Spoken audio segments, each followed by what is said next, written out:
आज राजस्थान के महत्वपूर्ण आयोग से संबंधित डिस्कशन करेंगे और इनसे बनने वाले तमाम क्वेश्चनों पर हम डिस्कशन करेंगे। जैसे राजस्थान हाई कोर्ट की स्थापना कब हुई थी? तो राजस्थान हाई कोर्ट की स्थापना 29 अगस्त 1949 को हुई थी। उसी तरह राजस्थान लोक सेवा आयोग की स्थापना 20 अगस्त 1949 को हुई थी, लेकिन राजस्थान लोक सेवा आयोग ने अपना कार्य प्रारंभ 22 दिसंबर 1949 को किया था। उसी तरह राज्य में लोकायुक्त संस्था की स्थापना कब हुई थी? 28 अगस्त 1973 को हुई थी। उसी तरह राज्य निर्वाचन आयोग की स्थापना कब हुई थी? 17 जून 1994 को राजस्थान राज्य निर्वाचन आयोग की स्थापना हुई थी। लेकिन राज्य निर्वाचन आयोग ने अपना कार्य प्रारंभ कब किया था? 1 जुलाई 1994 किया था। उसी तरह राज्य वित्त आयोग की स्थापना कब हुई थी? 24 अप्रैल 1994 को हुई थी, लेकिन इसने कार्य प्रारंभ 1 अप्रैल 1995 किया था। उसी तरह राज्य सूचना आयोग की स्थापना कब हुई थी? 18 अप्रैल 2006 को हुई थी। उसी तरह राजस्थान राज्य मानवाधिकार आयोग की स्थापना हुई थी 18 जनवरी 1999 को, लेकिन इसने अपना कार्य प्रारंभ 23 मार्च 2000 को किया था। उसी तरह जब हाईकोर्ट की स्थापना हुई थी उस समय एक मुख्य न्यायाधीश व 11 अन्य न्यायाधीश थे, लेकिन वर्तमान में राजस्थान हाईकोर्ट में एक मुख्य न्यायाधीश तथा अन्य 49 न्यायाधीश हो सकते हैं, और ये संशोधन 2015 में किया था। उसी तरह जब आरपीएससी की स्थापना हुई थी उसमें एक अध्यक्ष प्लस 2 सदस्य होते थे, लेकिन वर्तमान में 1+7 होते हैं, अर्थात एक अध्यक्ष होते हैं और 7 अन्य सदस्य होते हैं, और ये संशोधन 2011 में किया था। उसी तरह राजस्थान में जब लोकायुक्त की स्थापना हुई थी उस समय एक अध्यक्ष प्लस 8 सदस्य होते थे, जो कि वर्तमान में भी 1+8 का संरचना है। उसी तरह राज्य निर्वाचन आयोग एक सदस्यीय निकाय है। उसी तरह राज्य वित्त आयोग में एक अध्यक्ष प्लस 4 अन्य सदस्य होते हैं। उसी तरह राज्य सूचना आयोग के अंदर 1+10 अन्य सदस्य होते हैं। उसी तरह राज्य मानवाधिकार आयोग में जब इसकी स्थापना हुई थी उस समय एक अध्यक्ष सहित 4 अन्य सदस्य होते थे, लेकिन वर्तमान के अंदर एक अध्यक्ष सहित 2 अन्य सदस्य होते हैं, और ये संशोधन किया था 2006 के अंदर।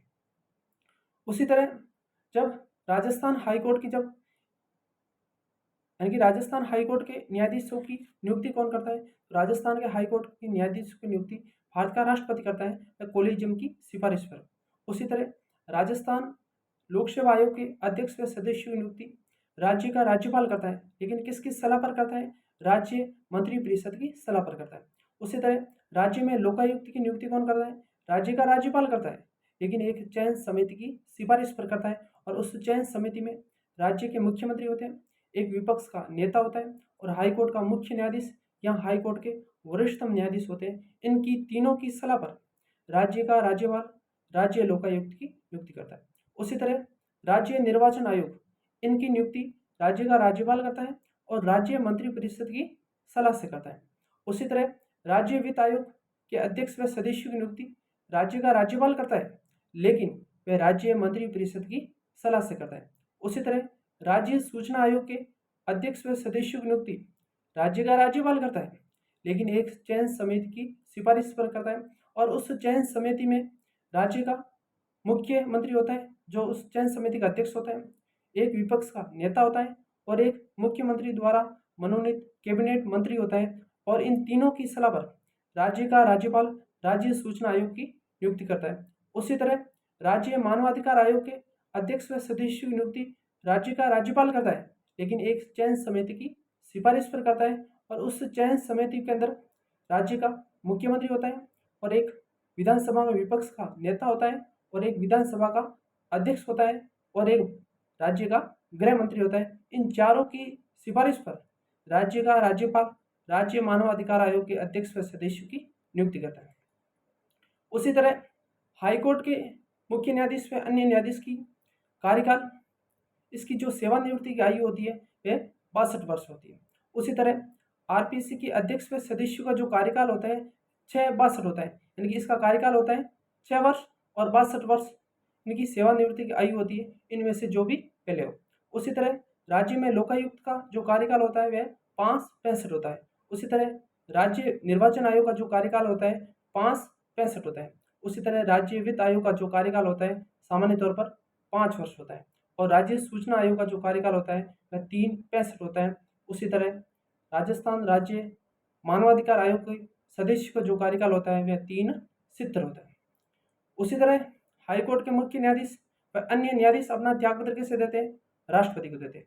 उसी तरह आरपीसी के अध्यक्ष व सदस्य अपना त्यागपत्र देना चाहते हैं तो किसे देंगे? राज्य के राज्यपाल को।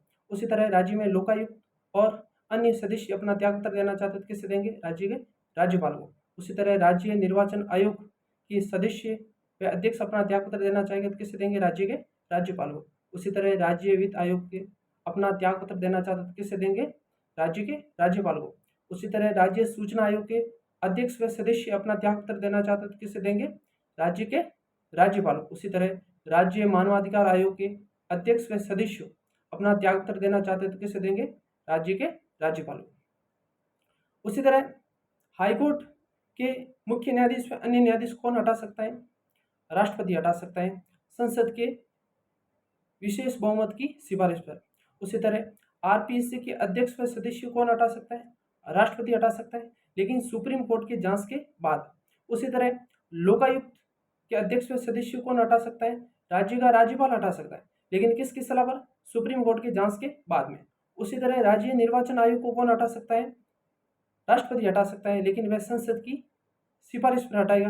अर्थात राज्य निर्वाचन आयोग को हाईकोर्ट के न्यायाधीश के समान हटाया जाता है और हाईकोर्ट के न्यायाधीश के उसी तरह हटाया जाता है जैसे सुप्रीम कोर्ट के न्यायाधीश को हटाया जाता है और सुप्रीम कोर्ट के न्यायाधीश को संसद के विशेष बहुमत पर राष्ट्रपति के द्वारा हटाया जाता है। उसी तरह राज्य वित्त आयोग के अध्यक्ष को कौन हटाता है? राज्य का राज्यपाल हटाता है, लेकिन किसकी सलाह पर हटाता है? तो राज्य मंत्रिपरिषद की सलाह पर हटाता है। और राज्य सूचना आयोग को कौन हटाता है? तो राज्य का राज्यपाल हटाता है, लेकिन सुप्रीम कोर्ट के जांच के बाद हटाता है। उसी तरह राज्य मानवाधिकार आयोग के अध्यक्ष व सदस्य को कौन हटाता है? राष्ट्रपति हटाता है, लेकिन सुप्रीम कोर्ट के जांच के बाद में हटाता है। उसी तरह आरपीसी के अध्यक्ष व सदस्य की शपथ का उल्लेख नहीं है, लेकिन हाईकोर्ट के मुख्य न्यायाधीश व अन्य न्यायाधीश को शपथ कौन दिलाता है? राज्य का राज्यपाल दिलाता है। उसी तरह लोकायुक्त को शपथ कौन दिलाते हैं? राज्य का राज्यपाल दिलाते हैं, लेकिन राज्य निर्वाचन आयोग शपथ का उल्लेख नहीं है। उसी तरह राज्य वित्त आयोग की शपथ का उल्लेख नहीं है। उसी तरह राज्य सूचना आयोग के अध्यक्ष व सदस्यों को शपथ राज्य का राज्यपाल दिलाता है। उसी तरह राज्य मानवाधिकार आयोग के अध्यक्ष व सदस्यों के शपथ का उल्लेख नहीं है। अब हाईकोर्ट तो किसी को रिपोर्ट देता नहीं। उसके बाद में आरपीसी अपना रिपोर्ट राज्य के राज्यपाल को देते हैं। उसी तरह राज्य में लोकायुक्त होता है, वो अपनी रिपोर्ट राज्य के राज्यपाल को देते हैं और राज्य निर्वाचन आयोग अपनी रिपोर्ट राज्य के राज्यपाल को देते हैं और राज्य वित्त आयोग अपनी रिपोर्ट राज्य के राज्यपाल को देते हैं और राज्य सूचना आयोग अपनी रिपोर्ट राज्य सरकार को देता है, न कि राज्यपाल को। उसी तरह राज्य मानवाधिकार आयोग अपनी रिपोर्ट राज्य सरकार को देता है, न कि राज्य के राज्यपाल को। उसी तरह जब हाईकोर्ट की स्थापना हुई थी उस समय हाईकोर्ट के मुख्य न्यायाधीश के वर्मा एवं कमलकांत वर्मा थे और जब आरपीसी की स्थापना हुई थी उस समय आरपीसी के जो प्रथम अध्यक्ष थे के घोष थे और प्रथम लोकायुक्त राजस्थान के ID दुआ थे और राज्य निर्वाचन आयुक्त पहले अमर सिंह राठौर थे। उसी तरह राज्य वित्त आयोग के प्रथम अध्यक्ष के गोयल थे। उसी तरह राज्य सूचना आयोग के पहले अध्यक्ष MD कोरानी थे। उसी तरह राज्य मानवाधिकार आयोग के प्रथम अध्यक्ष कांता कुमारी भटनागर थी। ये राजस्थान के महत्वपूर्ण आयोग हैं और इनसे संबंधित जो महत्वपूर्ण क्वेश्चन पूछे जाते हैं और राजस्थान की हर प्रतियोगिता परीक्षा में इन आयोग से 5 से 7 क्वेश्चन आपको एग्जाम में देखने को मिलेंगे। Thank you.